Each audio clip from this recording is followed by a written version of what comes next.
Здравейте! Започвам поредицата от видеята, които са за стартиране на дребен бизнес в помощ на домакинство.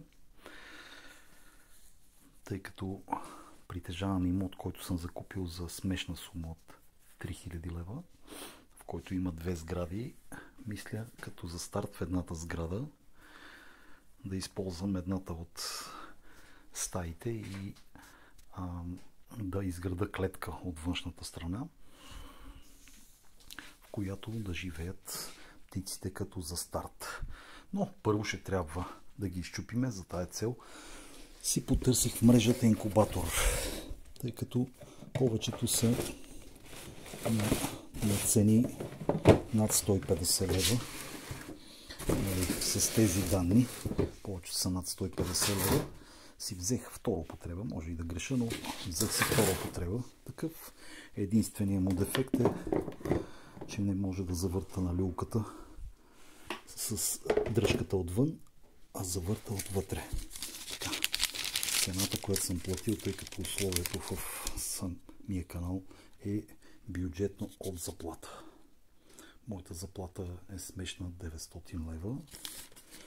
Помагам си с други дребни дейности на бюджета, но не стигат. За това съм намислил с едно такова клей 5. В случая ще чупиме пилета. Може би първия път няма да излязат Бог знае какви, но Бог знае колко, но ще се опитаме. Така. Това са яйчица от малки кокошчици, джинки. Те ще бъдат половината от яйцата. Другата половина ще бъдат от пак селски кокошки, но смесица. Вътре ще има и с зелени яйца, и с нормални, и с бяли яйца. Така че в идните видеа ще обяснявам постепенно кое, колко, какво, що. Ще направя една книжка, в която ще се тегли да се видят какви разходи са, нали, относно това нещо,